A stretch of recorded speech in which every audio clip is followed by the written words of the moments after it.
Bonjour mes élèves, j'espère que vous allez bien. Aujourd'hui, on va voir un cours de langue qui porte sur l'argumentation. Ce dernier s'inscrit dans le roman à thèse intitulé Le dernier jour d'un condamné de Victor Hugo. Ce cours concerne les élèves de la première année du baccalauréat, toutes filières confondues.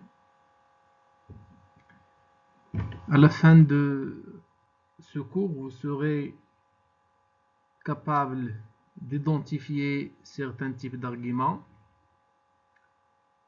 les employer correctement dans des phrases ou lors de la production de l'écrit, et finalement être capable de soutenir une thèse en utilisant ces types d'arguments.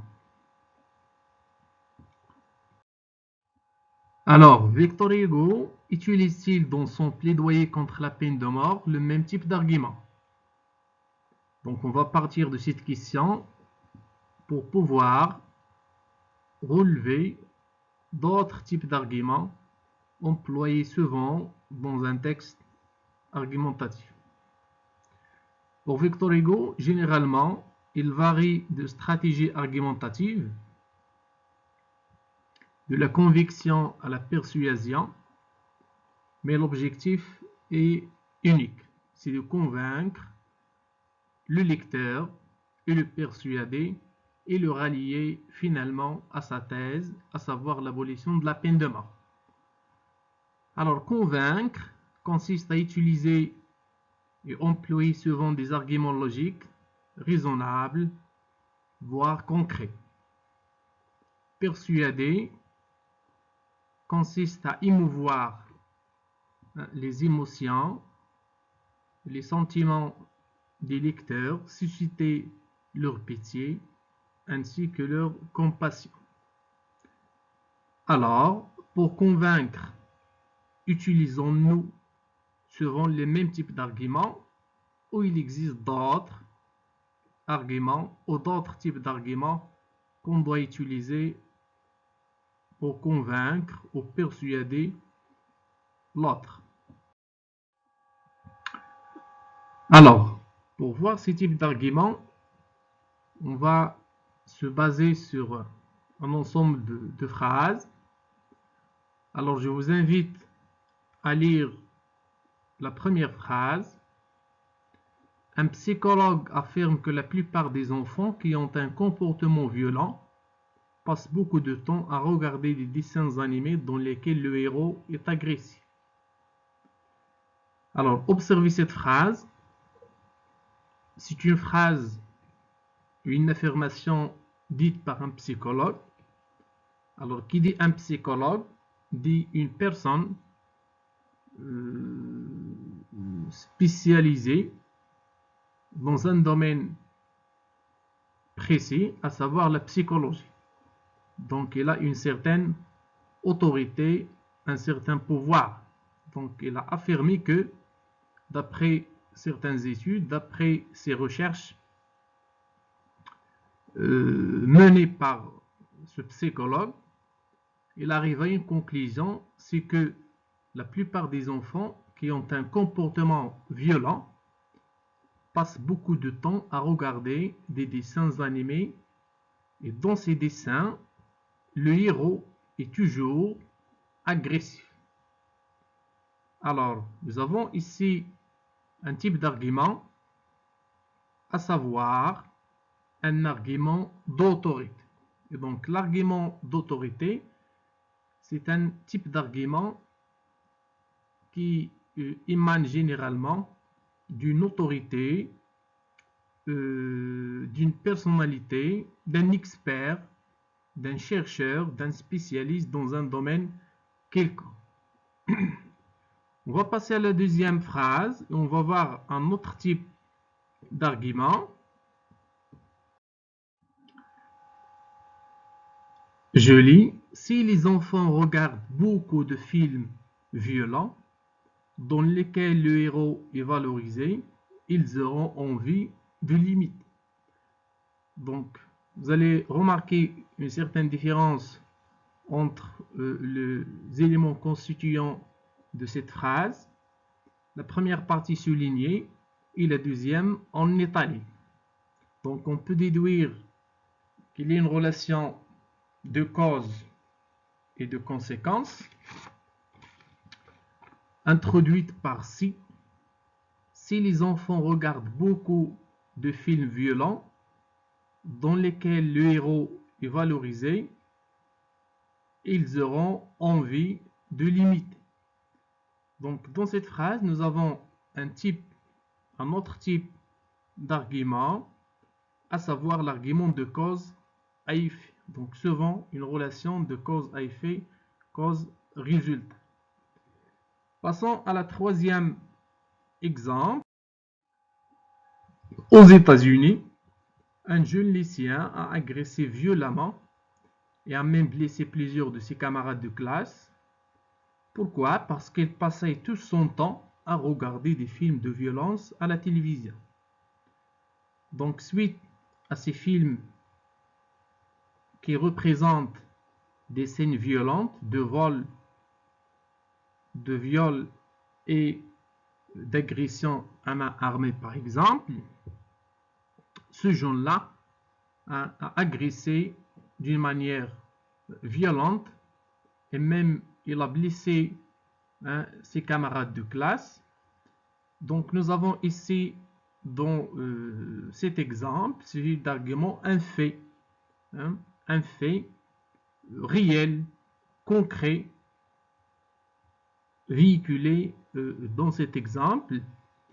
Et on peut déduire à travers cette phrase-là un autre type d'argument, à savoir l'argument par les faits ou par l'exemple. Donc on peut utiliser et recourir souvent lors de la production de l'écrit par exemple à ce type d'argument, à savoir l'exemple. Passons maintenant à un dernier exemple. Je lis, 70% des enfants passent en moyenne 4 heures par jour devant la télévision. Sur ces 4 heures, ils regardent pendant au moins 3 heures des dessins animés dans lesquels la violence est valorisée. Donc, vous pouvez remarquer que cet exemple contient un ensemble de chiffres, également des statistiques, ponctuées par 70%, 4, 4, 3. Donc, on peut déduire facilement que nous avons que ce type d'argument a une relation avec les chiffres. Et donc, pour argumenter également, on recourt à un quatrième type d'argument, à savoir l'argument par les chiffres. Donc, pour appuyer et soutenir sa thèse, son point de vue et son opinion également, on peut recourir et employer ce type d'argument.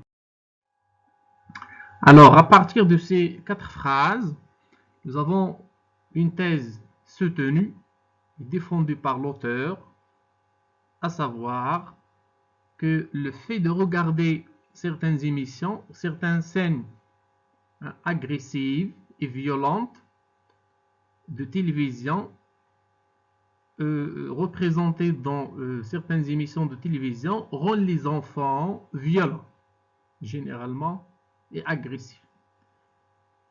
Donc, vous pouvez retenir qu'un argument est un énoncé utilisé pour justifier ou rejeter une idée, un point de vue ou une thèse.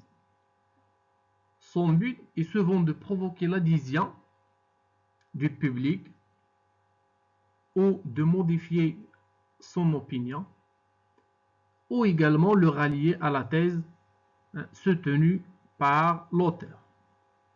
Donc, pour convaincre, il est nécessaire d'exposer des idées ou des faits qui prouvent la justesse de son point de vue.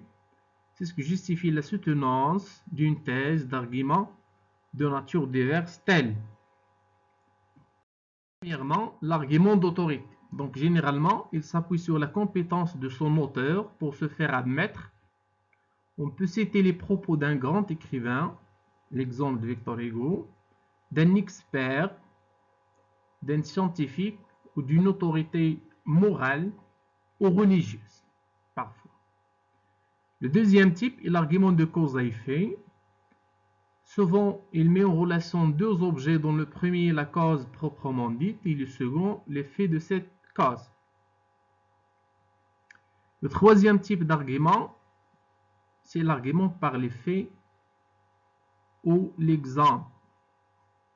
C'est un fait réel, voire un témoignage destiné à justifier ce que l'on dit.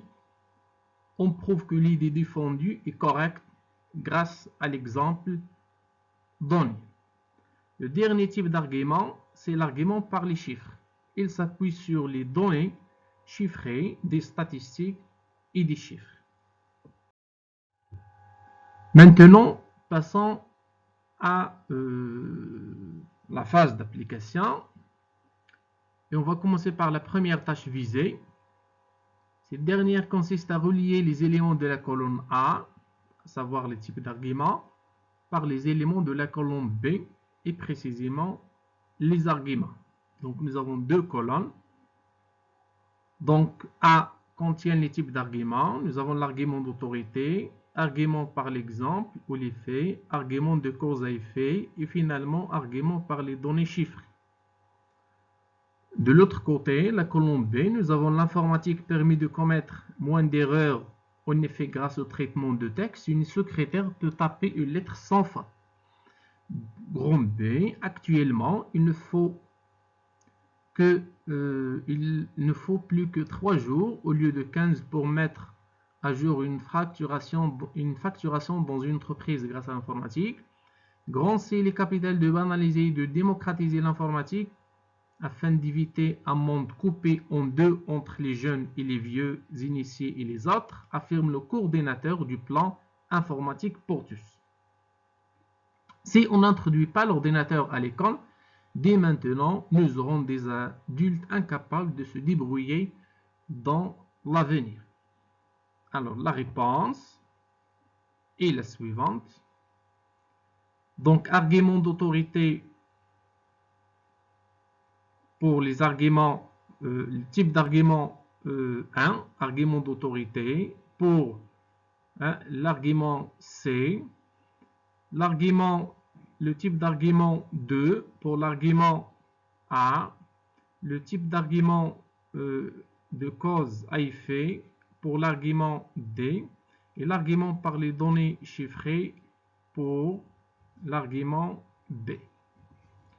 Passons maintenant à la deuxième tâche qui consiste à trouver la thèse défendue par les arguments précités dans le tableau.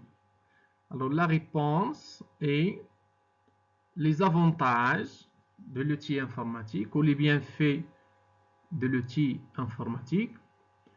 Alors un travail à domicile à faire chez vous à la maison. Donc porte sur la tâche visée 3. Vous allez repérer dans l'œuvre étudiée, à savoir le délit d'un condamné, certains arguments en faveur de la thèse soutenue par l'auteur. Ensuite, identifier les types d'arguments relevés. Je vous remercie de votre attention.